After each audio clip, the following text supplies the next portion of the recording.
Bueno, partimos con los expositores nacionales.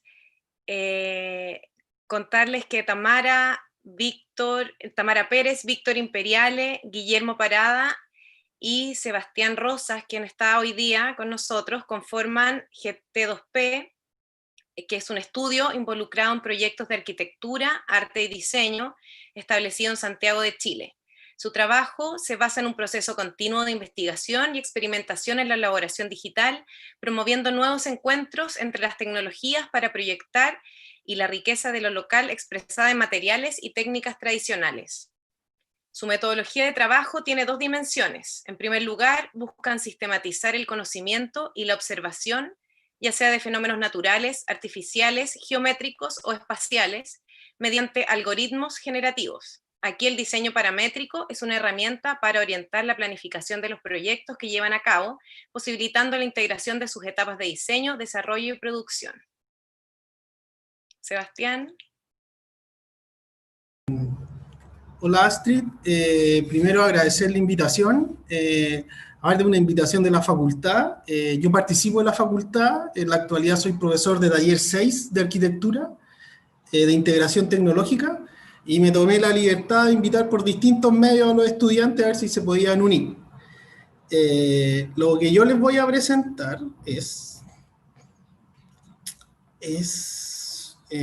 tú me dices, voy a compartir, me dicen si se ve, por favor. En cualquier momento.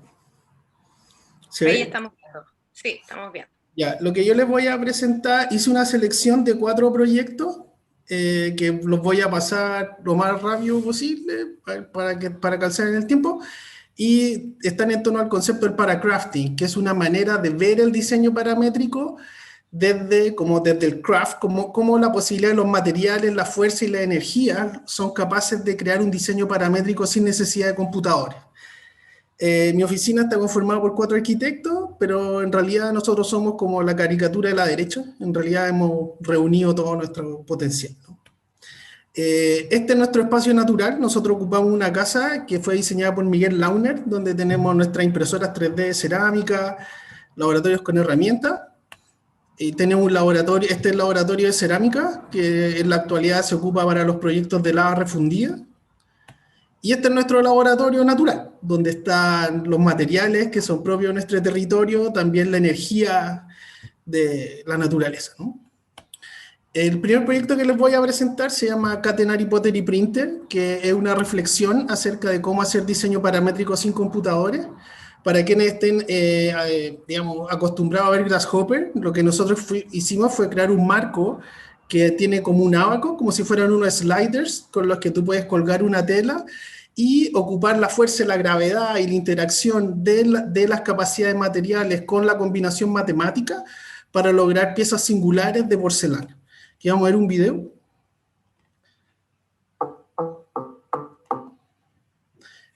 Yo voy a ir comentando encima, digamos, este proyecto nace porque en cierta medida hay una reflexión acerca de que tal vez los computadores tienen una capacidad limitada para recrear la naturaleza, y en realidad lo que hacen los computadores es hacer representaciones de baja resolución de ciertos elementos.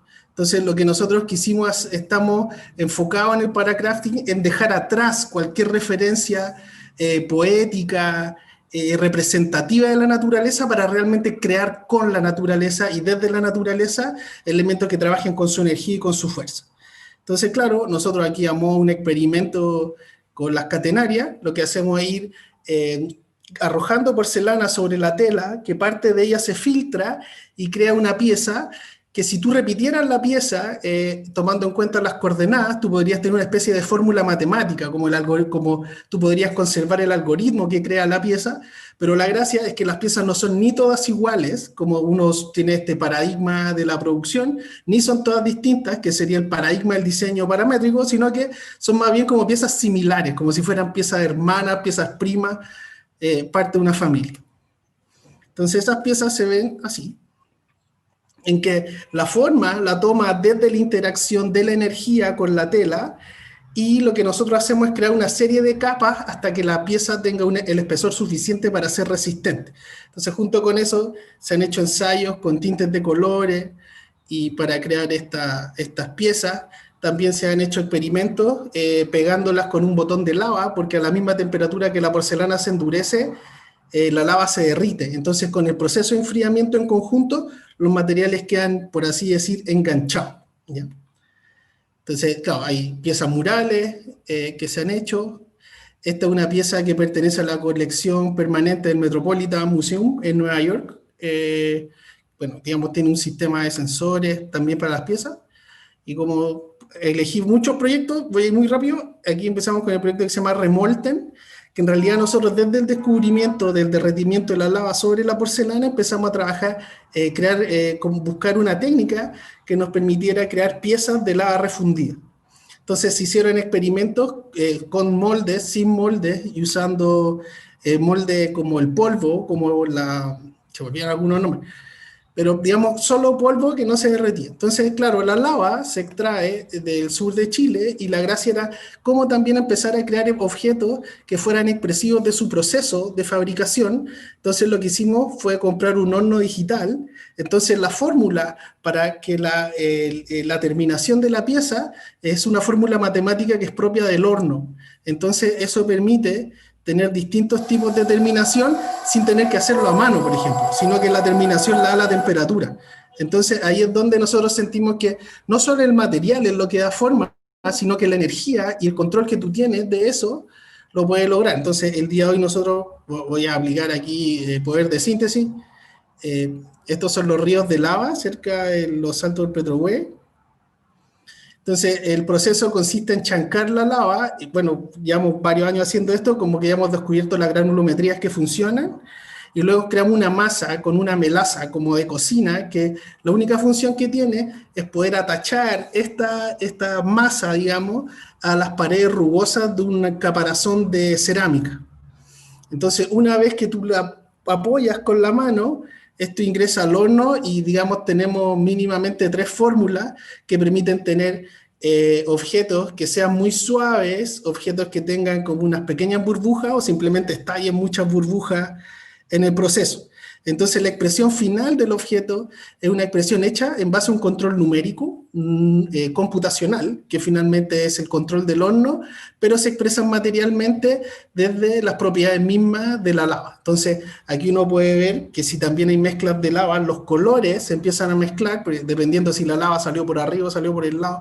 También y la temperatura en la que explota el volcán depende del color final de las piezas. Entonces aquí es donde nuevamente para nosotros la naturaleza es un elemento con el que tú trabajas, pero no estás creando representaciones de lo que parece naturaleza, sino que hay una naturaleza que se empieza a expresar desde el control del diseño paramétrico. Ahí están nuestras piecitas. Entonces ahí está esa, que no tiene tanto como burbujita. Y entonces ahí se crea una familia. Entonces, digamos, la forma pasa a ser como la forma general pasa a ser como un elemento global, y en realidad lo que importa es la expresión material de este coating de lava. Vamos a dejar hasta ahí, porque hay hartas cosas que ver. Entonces, ahí está la familia de pisos y mesitas chicas. También hay maceteros de lava. Esto forma parte del Museo del NGV en Victoria, en Australia. Esto, bueno, se ha exhibido en varios lados, en el Design Museum en Londres. Bueno, aquí está el detalle, que yo creo que es de las cosas más lindas, que cómo se empieza a expresar, digamos, como la naturaleza propia del material. Nosotros, basado en ese mismo proceso, luego creamos una serie de elementos, que son como estas monolitas share, que ayer recibimos la noticia que fue adquirida por el Museo Cooper Hewitt de Diseño en Nueva York. Esta silla que está aquí, entonces está ya, se ve como un monstruo del pantano, está más expresivo. Y ahí está, esta es exactamente la silla que va a estar ahí. Ahí estamos, luego como de estos procesos de la expresión material, hemos estado trabajando sobre proyectos que son de autoorganización, y empezamos a trabajar haciendo una réplica de un ensayo que hacía Frei Otto para el cálculo del Voronoi, que consiste en tener... Se formó al tiro.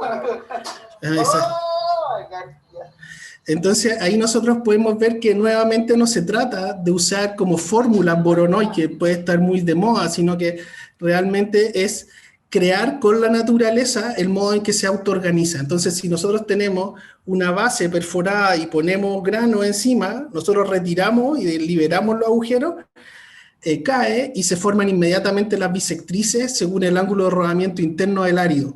Entonces la pieza expresa la naturaleza de su gravedad, de su granulometría, porque también dependiendo del grano en la definición del borde y también cómo arma el agujero pequeñito. Entonces, en base a esto, lo que nosotros hicimos fue hacer un proceso de sinterizado que implica que no se derrite la lava, sino que simplemente como cada grano en su exterior se derrite y eso permite que los granos se junten. Entonces, tú puedes tener una pieza sólida, pero de granos levemente derretidos, sin derretirse completamente.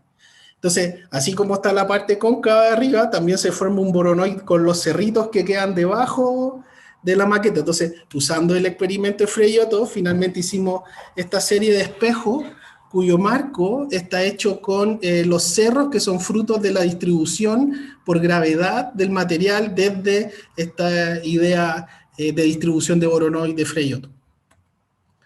Este otro proyecto, nuevamente voy rápido, que se trata de cómo hacer que haya una expresión propia de la impresión 3D. Entonces nosotros empezamos a trabajar con distintas piedras, con basalto y otras piedras de Chile, y empezamos a trabajar con una jeringa, digamos, cómo nosotros podemos ver que cae el material y logra obtener una forma.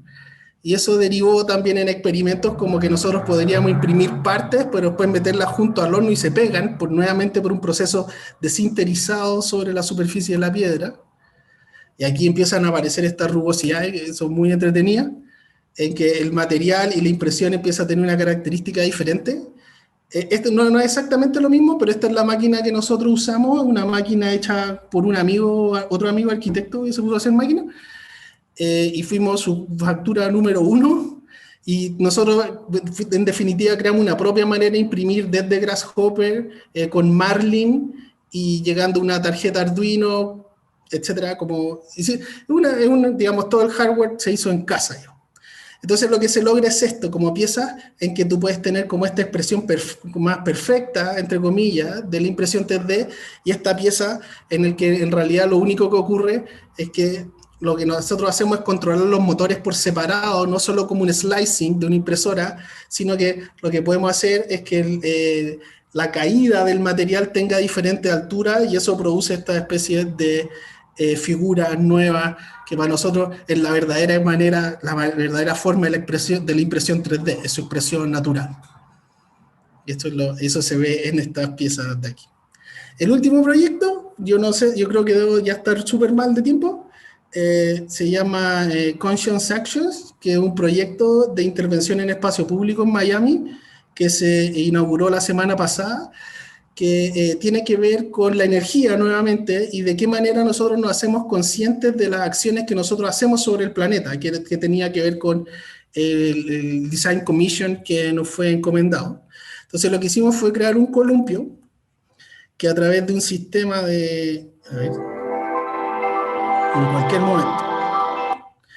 Que a través de un sistema de resorte y la conexión permite crear esta forma libre, o sea, no es tan libre porque es como una consecuencia matemática de cómo ocurre el péndulo, ¿no? Entonces, finalmente, la forma final, si se suben una o varias personas, termina siendo, para quien esté acostumbrado en Grasshopper, como un sim summation o...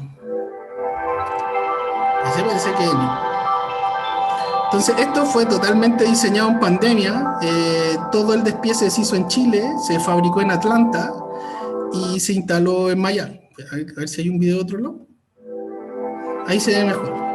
Entonces, nuevamente tiene que ver con eso, como el impacto de un solo objeto logra tener una consecuencia global. Entonces, nuevamente la forma es paramétrica desde la energía, pero no desde un parámetro numérico controlado por un computador. Entonces, claro, aquí, hoy no sé cómo tomar eso.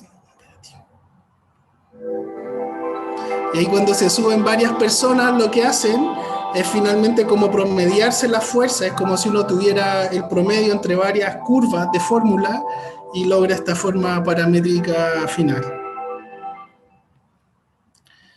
Eso es lo que tenía para hoy. Esas son nuestros sitios web, nuestro Instagram, por si lo quieren seguir.